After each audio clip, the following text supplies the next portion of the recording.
Hello, Zalto Live listeners. Before we get started, we wanted to let you know that more teachings from Zen monk Claude AnShin Thomas are available in his two books, At Hell's Gate, A Soldier's Journey from War to Peace, and Bringing Meditation to Life, 108 Teachings on the Path of Zen Practice. Both are available wherever books are sold, and all proceeds go to the Zalto Foundation, dedicated to promoting nonviolence, awareness, and positive change.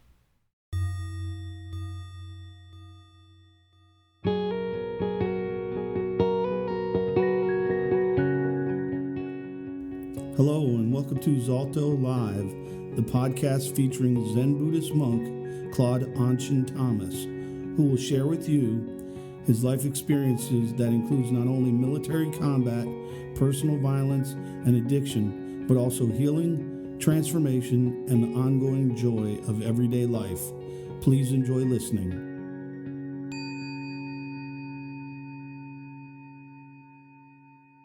Okay, now I open this up for questions. Any question you have to ask of me or anyone in the group?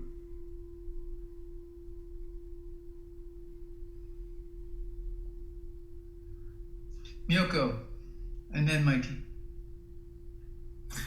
AnShin, I was curious about with your process after returning from Vietnam and then getting out with politics, or specifically the anti-war movement.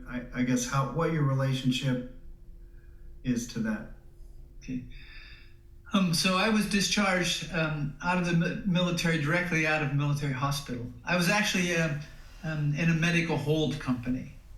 And so at a certain point, I had an assignment to another unit, something Charlie Company, 7th Cav, 1st Cavalry, something like that. But it was clear that it was clear that A, I was going to get back, and B, that I wasn't in physical, I didn't have the physical ability to really serve in the unit before my discharge date was up. So I was in a medical hold company. They discharged me right out of Ireland Army Hospital, and I came back to Pennsylvania and started college. When they discharged me from the hospital, though, however, I was already addicted to narcotics. So I had a heavy dependence on synthetic and non-synthetic narcotics. And so my process getting out was, my process, so the years, immediate years after getting out of the military were pretty much a blur. I was politically active, not because I was anti-war, but because I thought the war wasn't being fought to win. I didn't see the point in it. It was a waste.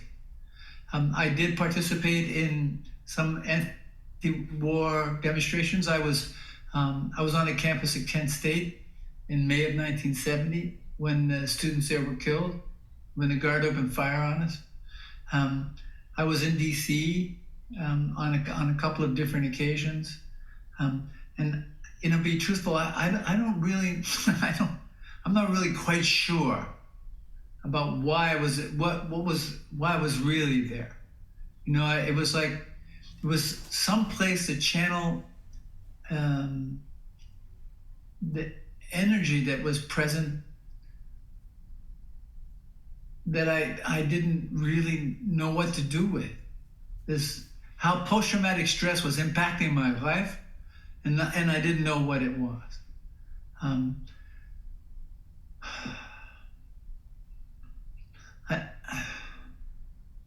I'll leave it at that for now. I will say that I took more than one beating from the police. I can tell you that in different venues. Mikey, you had a question. Thank you.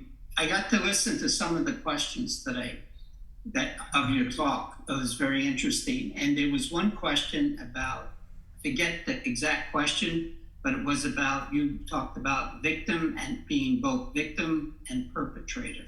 Yeah. I thought was very interesting, and also I could relate to. Could you expand on that? in terms of how we can be both, and how does that work? So what I did in this particular talk was, of course, when I'm in public like this, then what I'm carrying on to the public are essential teachings that arise out of my training as a Buddhist monk and out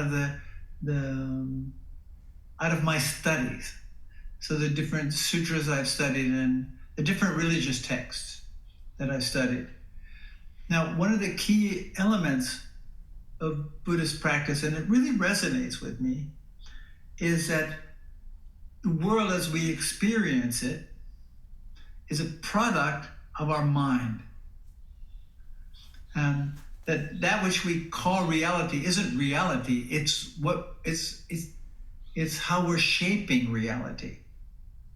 And how we shape reality is a result of all the information, emotional, psychological, and that's been passed on to us through family generations and through the society and culture we're a part of. So what I make an effort to do in a real practical sense is to demonstrate how this works. And the way I usually demonstrate it is I'll pick someone out in the audience, and usually another guy, and I will say, I'll say, like, how would you react if I just walked up and punched you in the face? And of course I'm in robes and everything, and they go, well, I don't know, maybe. I ask Ray that question, I know. I walk up, punch Ray in the face, and Ray's gonna deck me. Yeah, there you go. Doug's got it too. Twice, he's gonna twice deck me. Oh no, peace, okay. So what I do is I get into talking about victim and perpetrator. So in the moment of my taking the initial aggressive action, I'm the perpetrator, and the person whom I strike views themselves as the victim.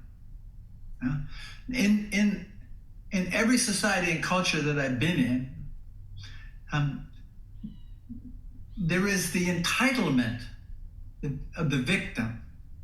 So as the victim, I'm entitled, even obligated, to defend myself by hitting you back. Imagine, I'm defending myself by hitting you back.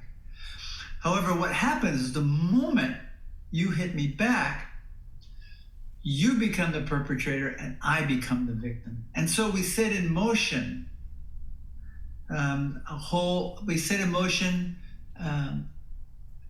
a dynamic that gets repeated endlessly. I mean, it's at the root. It's really at the root of war. It is I would say the very essence of war, no matter how we shape it. And it's just not a solution. It goes endlessly through generations, this business. Grudges and revenge and all of that. And so I use this in the sense to show how the mind constructs its reality and then validates our actions, when really it's really a product of how we have been conditioned to view the world, not only through family generations, but the society and culture we're a part of. It's not reality. I mean, it is, but it's not reality. It's the reality we shape through our mind. Questions?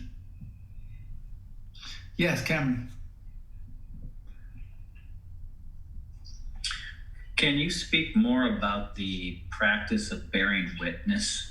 Like some of the things you've done, like when you went to Auschwitz or when we did the border walk, and how that practice came to you and how it's been helpful to you in your practice? Well, I would say it's something that I've always done. It was something that I was doing before I came to Buddhist practice, and I think each and every one of us have done it in one form or another. I mean, just hanging out and watching people. You sort of hang out someplace and watch, like in the middle of the town someplace, and watch people walk around, and just sort of observe people and how they move and how they interact with one another. That's really bearing witness. It's just to not inject myself into any situation or dynamic, but really watch how it unfolds.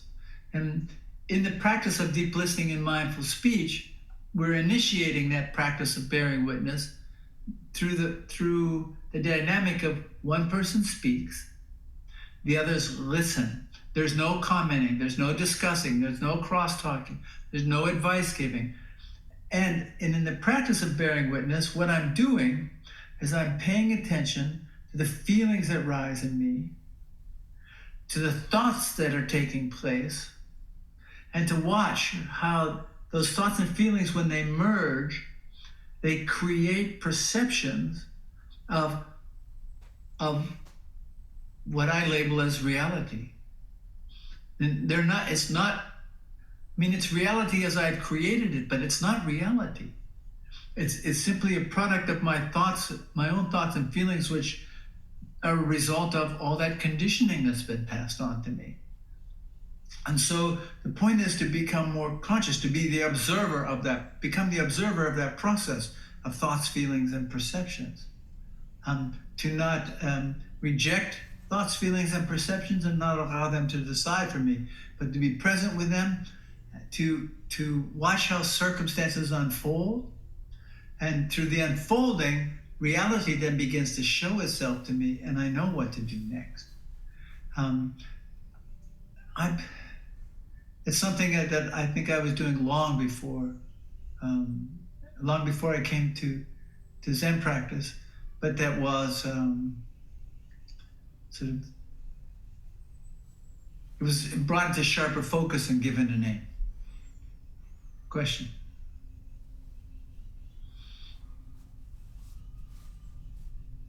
Yes, Ray. You're muted, Ray. You lived through 3 generations of war, World War II, Vietnam, and Iraq, Afghanistan. How would you say these conflicts differ, and how would you say that the similarities in these conflicts? So you said World War II, Vietnam, and Afghanistan.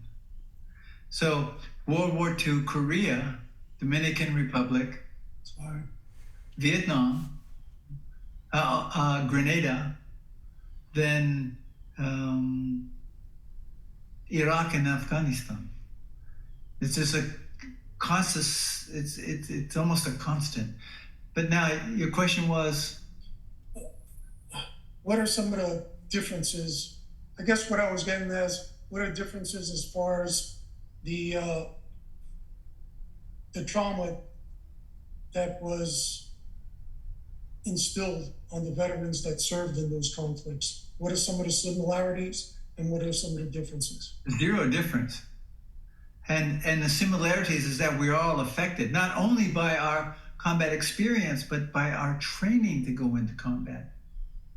It really, the training itself is traumatizing because it teaches us to dehumanize the enemy.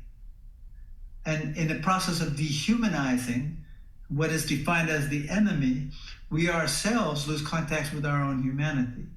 It's impossible to be in an active contact with our humanity and pull the trigger. It's just not possible. And that has an overarching impact on us. And how that has manifested itself from generation to generation, I think, is it may be slightly different. It may be different.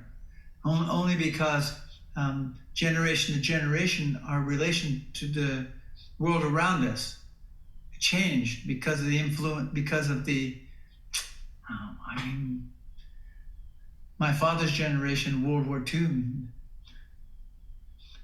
The first house I lived in, the telephone we had was a 6 or 8 party line. Now I carry in my pocket a device which has more power than the first computers that sent someone to the moon.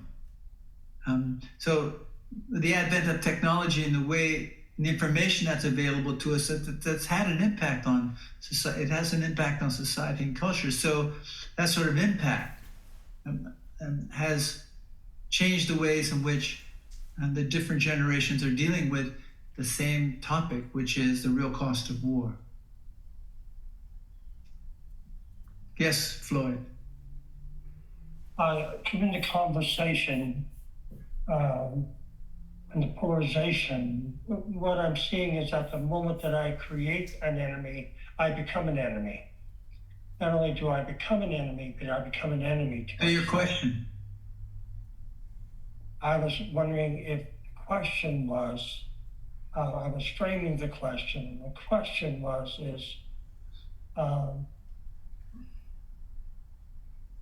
the question is, how do I sit with that realization ultimately that I am my own enemy? The enemy I create is really me. Well, so first off, there is no I to create. Now, when I say there's no I to create, we see ourselves as individual entities, and we are that. However, this that I call self is merely an accumulation of information that has been passed to us, physiological, psychological information that's been passed to us through streams of family generations and through society and culture. I don't create the enemy. I'm conditioned to see my problems as being external, therefore my solution as being external. So if I feel uncomfortable, then there must be a source of that discomfort external. This is how I've been conditioned, or how I see conditioning unfolding. So as I see that which I deem as causing my discomfort, I see that as the enemy. In some way, shape, or form.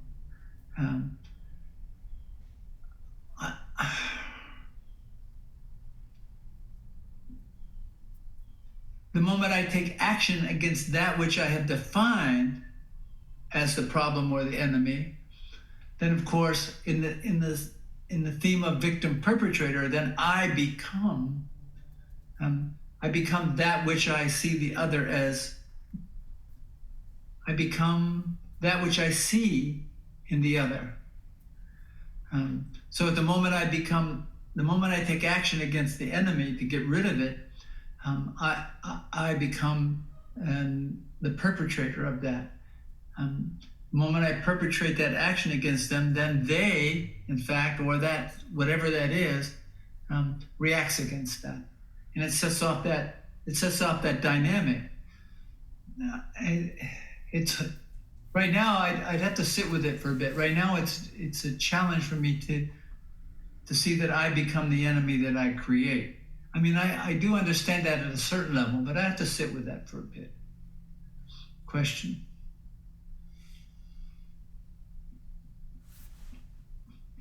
Kenshin. Nenrei. Do you believe veterans deserve a special treatment? And if so, what would be a healthy special treatment?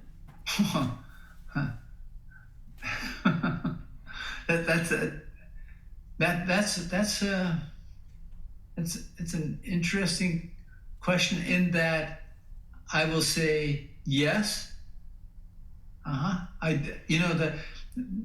Based on what the country has asked me to do and what I have offered in terms of what I've offered to the country, yes. I signed a contract. I signed a legal document that entitles me to certain things. So then the government is obligated to honor that entitlement. That being said, I think veterans get too much free stuff. I think it creates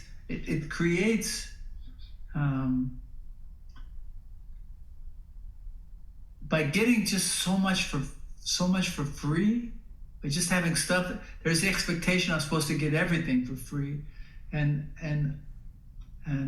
I would say that process, using Floyd's words, that process creates victims. It's victimizing, because we stop working, we stop exercising ourselves.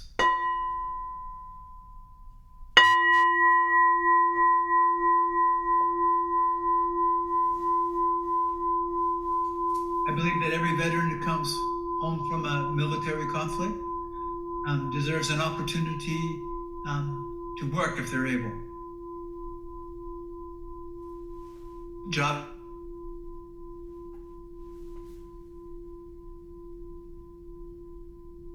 Meaningful work. And whatever that means to there ought to be provided for us. That's part of the contract. Timely, efficient, timely, and quality medical care. I think that also real substantive psychological support ought to be provided to us. And that's not throwing pills at people. That's providing them with the resources, the time and the resources that are necessary. And that can come, I think if the system that's provided to support us doesn't have enough people, then I think as many people as they can handle, and then they can get us support on the outside of that system.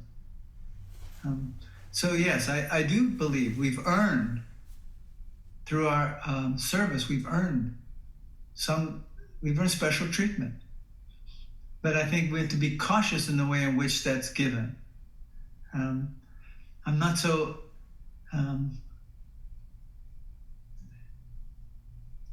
I think that any one of us who climb on an airplane ought to be given a free business class seat.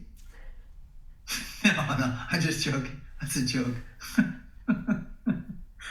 I couldn't resist.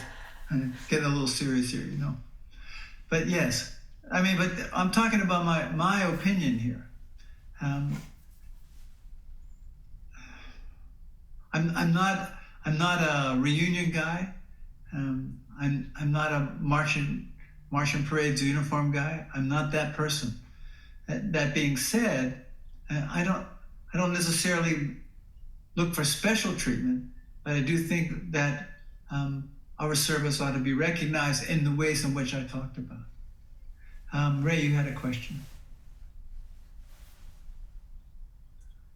Yes. In a country with this conflict, like Ukraine, how do you approach speaking to the people there that violence is never a solution when they have to fight to survive every day, and if they don't fight, they can die and the country can cease to exist?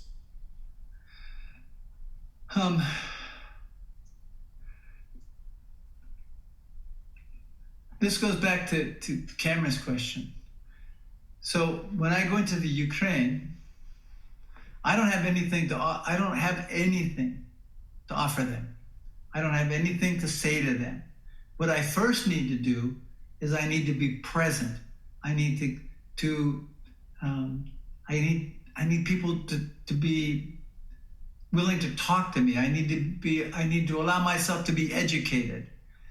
I do not know what's correct or right for them. I don't have any idea. So I need the opportunity. I need people who are willing to, from those places and in those circumstances, to educate me. Once I'm more familiar with what's happening there and I'm educated there, then what to do next to support them becomes more clear.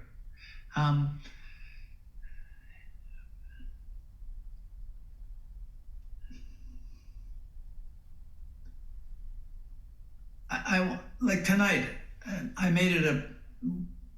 had Russians and Ukrainians together in the same room with people who are not involved in that dynamic.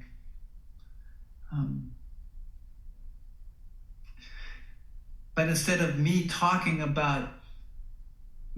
up opinions about what's happening there in the Ukraine, and offering, I talked about my own experience, and I talked about Vietnam, and how I now relate to that.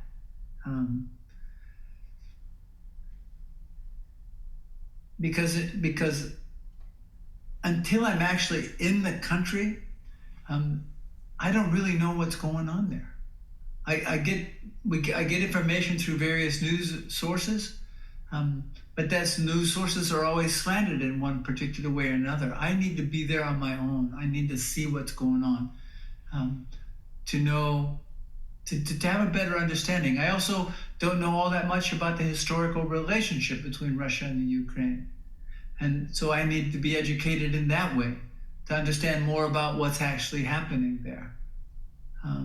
Because from what little information I have, what's happening there has happened before. This is an historical thing that's unfolded over millennia. And so I need to be educated before I can make any kind of real evaluation or make any kind of overtures or gestures. So I make an effort to keep myself, to be cautious about the opinions I formulate. Keith. And before you do that again comes to the point of bearing witness. Go ahead, Keith. So this is a question sort of continuing on. Before you went into Bosnia Herzegovina, did you educate yourself, or did you wait till you got there to be informed by the situation? Yeah, I didn't really know what was going on there. So I allowed the circumstances at that point to educate me, to inform me. But I can tell you,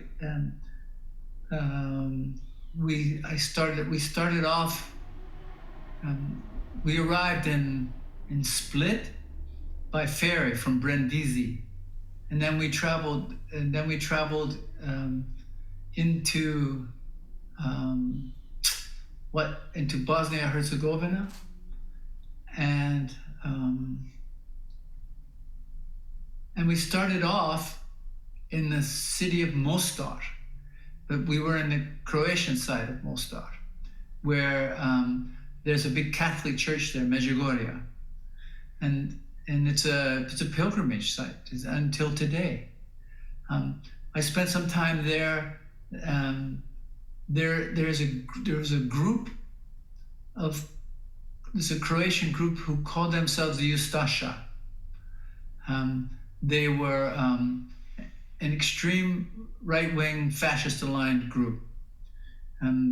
They celebrated a particular general who was aligned with Nazi Germany.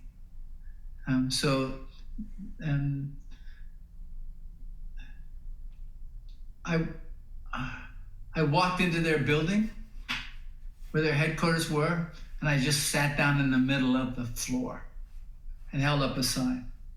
It said Sieme Mira, Seeds of Peace. And they just pretended like I wasn't there. It was pretty funny. I expected something dramatic to happen. I went to the main church, this Catholic church in Medjugorje, this pilgrimage site. And when I walked into the church, they were having a service there, and they had the weapons from the Croatian military stacked up. You know how we stack weapons? They had them stacked up there, and the priest was doing a blessing. He was blessing the weapons. I traveled with UNHCR. Actually, I left and went down to the river. And as I was walking down to the river, I was confronted by I was confronted at gunpoint by armed people down, and they wanted to know who I was and what I was doing down there. But I was in robes, and they knew something was up.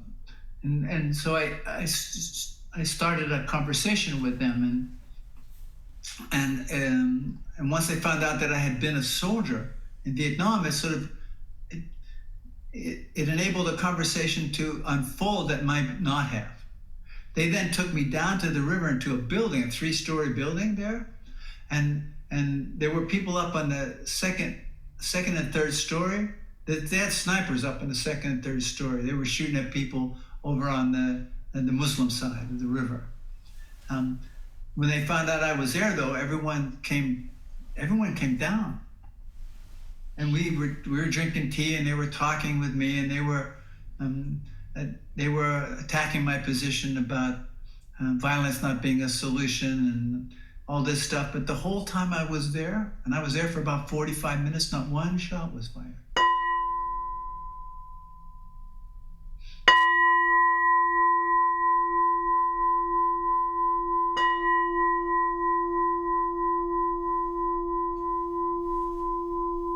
I then traveled from there with the UNHCR over to the other side, to the Muslim side.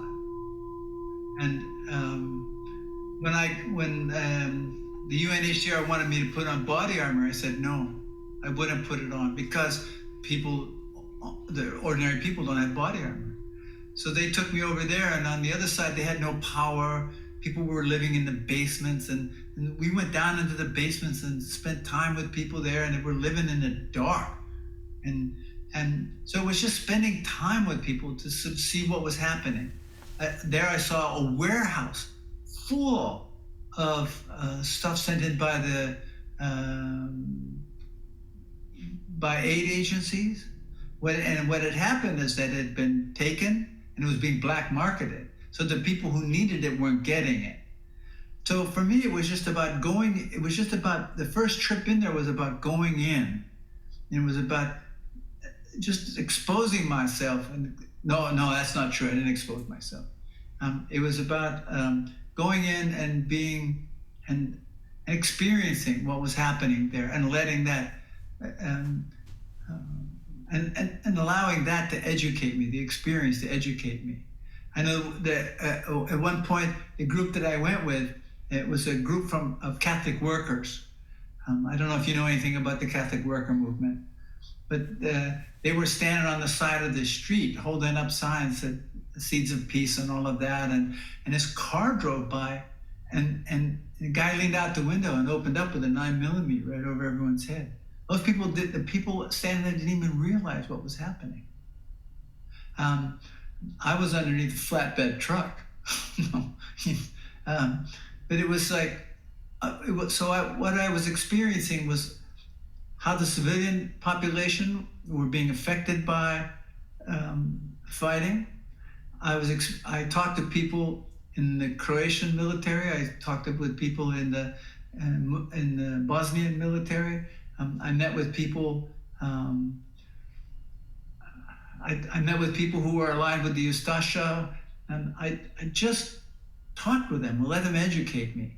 There are a multitude of experiences around that topic, but this is true when I go on pilgrimage. This is how I meet people. This is how I allow the world to educate me, so that I'm informed about what's going on. And I go into the Ukraine, it will be the same. Yes, Keith. When you brought up the fact of the specific wars we've been in, I would like to say that I don't think there's been a day of peace with the U.S. forces since World War II. Oh, maybe a day. Yeah, right? Yeah, I mean, it has. We've been moving from one misadventure to the next. It is quite correct. I will say that there was a pretty big spread of time between the cessation of armed conflict in Vietnam, U.S. involvement in Vietnam, and Iraq. There was a bit of time in there. Grenada popped up in there, and Central America was going on, El Salvador and Nicaragua. That was happening. But on the scale of Korea, World War II, Vietnam, Iraq, Afghanistan. What was happening in between Vietnam and Iraq was not of that scale, at least not that I'm aware of. Yeah, that doesn't mean it wasn't happening. We have people here in this group who were part of that, who participated in those things. So with Somalia, yeah. But we're at a transition point. Really, I deeply appreciate your questions. Some of it got a little heady. Really, all of this comes down to how we started and how we began this group, and that was sitting and learning how to cultivate an active relation with the breath and allowing the breath to support us.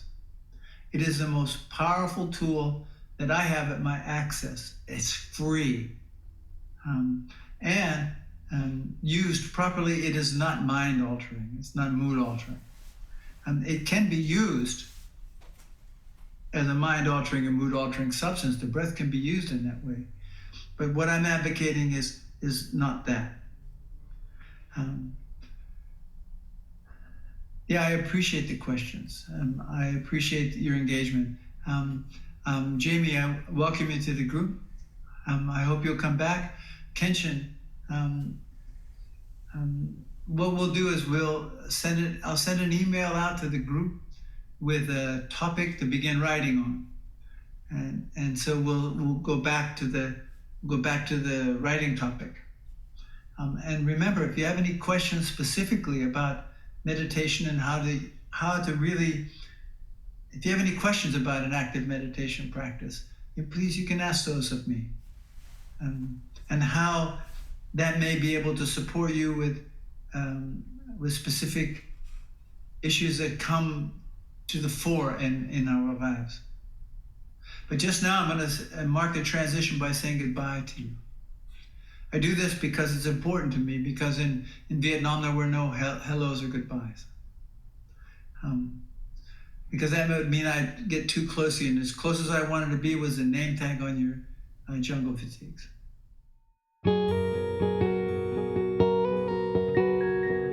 Thank you for listening to this episode on Zalto Live. If you would like additional information, please look at the show notes or visit zalto.org. That's ZALTHO.org. Our work is made possible solely through donations, so please consider making a tax-deductible gift on our website. We wish you well and thank you.